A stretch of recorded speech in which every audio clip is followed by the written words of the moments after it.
Hey everyone, welcome back this week. I am excited. This week is going to be a little bit simpler, I think, of a cook. I have a different project that's underway right now that has to do with my drum smoker. Today we're going to use the pellet smoker, but we're going to have all kinds of fun. It's going to be a relatively simple thing. Of course, I'm going to make it as complex as I possibly can, and then we'll see if this actually works. So give me a second, and I'm going to show you what's on the board today. And as you can see, good stuff this week. Top sirloin steak, portobello mushroom caps, large hot house tomatoes, some rosemary Gouda. I like chopped onion, so that's just me, and some holy cow from Meat Church. We're going to combine all this in what I think might be a bit of a unique way, and then we're going to smoke this up and have ourselves a delicious lunch today. As you can see, I've got these cut up into smaller portions from the top sirloin steaks that I had. And each one of these is about 4 ounces in weight. I've got a little scale, weighed those out. Some are a little more, one's a little less. I'll show you how I do that. I'm just using a cookie cutter, that's all. And basically put it down and trim around to get the basic shape that you want. And this gives you some leftovers, obviously, so you better start thinking about what you want to do with those, because those are going to be there for you. I'm going to add these to the cook today. Everything is going to get cooked all at once. It turns out I have 4 prime top sirloin steaks from Costco for this cook this week, and I am just going to do a couple of them on the side. I'm just going to season them and put them in, and that'll be it. So we end up with basically a little circle that we're going to use shortly. For the mushrooms, you are going to remove the stem in here. I like to cut down into it and then basically remove the bulk of the stem, and then I'll just clean that up by breaking away the little bits. I have a compost bucket here, and then I have mushroom ready to go. But we're going to come back to the mushroom in just a moment. Now, because of what we are actually going to do with this cook today, there is another step I want to take. These mushrooms have a lot of moisture in them. We are going to put these on the smoker at 275 for about 40 minutes to try to get a lot of that moisture out. Because as we move on to the next phase of today's cook, we're going to have ingredients that have more moisture as well. And we want to make sure that we don't end up with puddles in the bottom of our mushrooms. So I'm just using an apple corer to go ahead and create a nice little hole all the way through the mushroom. So now we don't need to worry about any moisture pooling in the bottom of the mushroom. Now, you can do this a number of different ways. If you want to use a straw, you could poke multiple holes all around and through this. If you want to pierce it with a knife, you can, that's fine. But again, we need liquid to drain here. We do not want this becoming a puddle of mushroom. I think you can see where we're going here now, right? And this next part gets a little bit messy, but I think it's going to be worth it in the end. So we're just going to cut the top off of our tomato. I'm actually saving these. I think they'll be great for the presentation later. And then we are going to cut a flat on the bottom, not quite as deep as we cut into the top. So you can see we cut fairly deep into the top, but the bottom is less so. I'm not worried about saving the bottom. I happen to have a grapefruit spoon. I don't know why. We don't eat grapefruit, but we have, a small set. And they're great for carving it around the interior of this thing and getting rid of that center section. And this is where things get messy, because as you poke and prod your tomato, it wants to give up all that tomato juice and liquid. But what you're going for is something like that. Now I'll take this over to the sink, I'll rinse it out, get rid of the last of the jelly and most of the seeds. I'm not really worried about any seeds in there. And I'll do that with the rest of them, and we can start cooking. Now, a couple of things have happened here. One, very light dusting of salt on the tomato. We're going to let this rest for a little while, and it's going to draw out some of the moisture that's in the tomato. Because again, we don't want to be making puddles in the smoker. That's not the goal here. So a little light dusting. I used sea salt. You can use whatever you have, whatever you like. The recipe is down below, and you can follow that. I'm going to modify a little bit. But tomatoes are ready to go. The next step is we need to season our beef.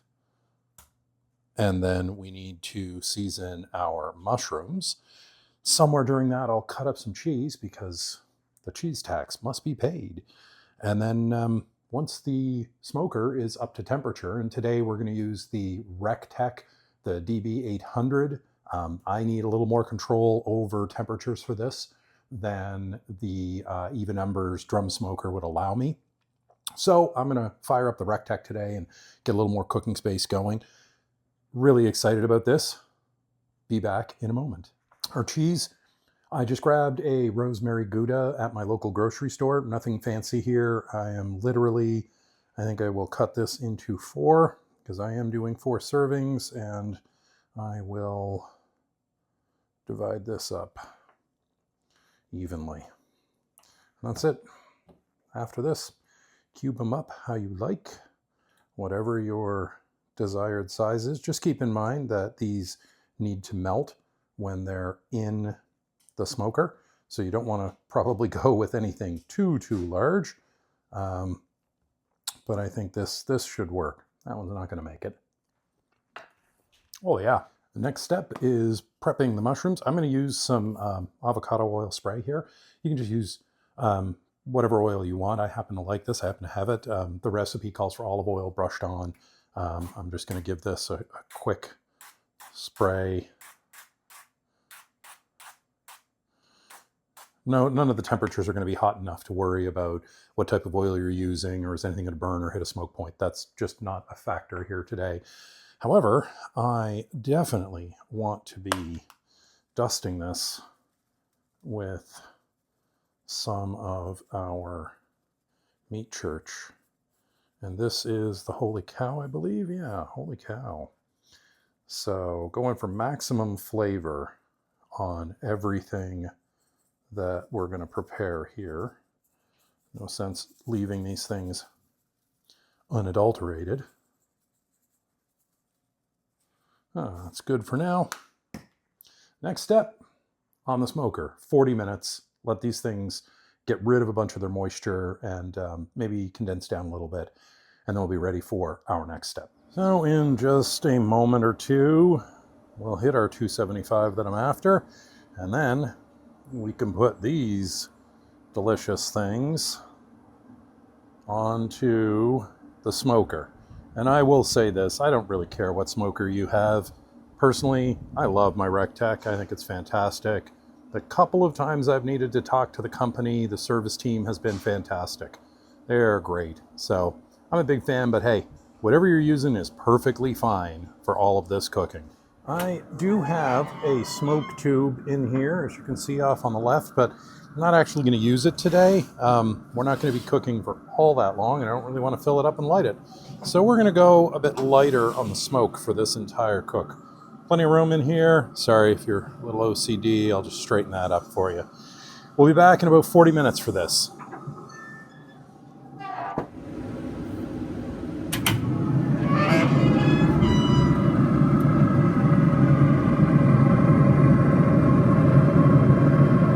Into the smoker, we've just taken the mushrooms off. Those are nice and wilted. So now we're going to throw the tomatoes in and the beef in and let this go for 35-40 minutes and see what we can do. We need to get the beef up to about 115, 120. That's the goal here. So I'm going to close this up and let things smoke for a while. All right, now it is time to assemble some things. And the noise is obviously the blower in the smoker. So please bear with me while we figure all that out because, you know, it's got to do its thing, right? So here's what we're going to do. We're going to shuffle some of this around. You know, the tomatoes are nicely softened, but they are not really falling apart, but they are very soft. Well, that one's falling apart. Okay, we have our first failure. There we go. We're going to do some construction here, gang. We're going to go with a mushroom, and then on top of the mushroom, we will be putting our tomato, and then we will be putting our beef into each one of the tomatoes.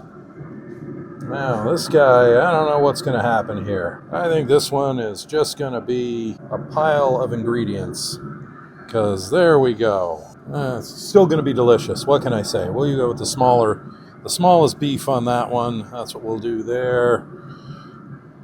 And for these other ones, put those in. And now, you get an idea of what we're trying to do here. We're going to leave this in place. And we'll come in here with some of the cheese. And just work on putting some cheese in here and letting it melt on down over everything. A bit down inside. Oh, we're losing cheese here. Come on.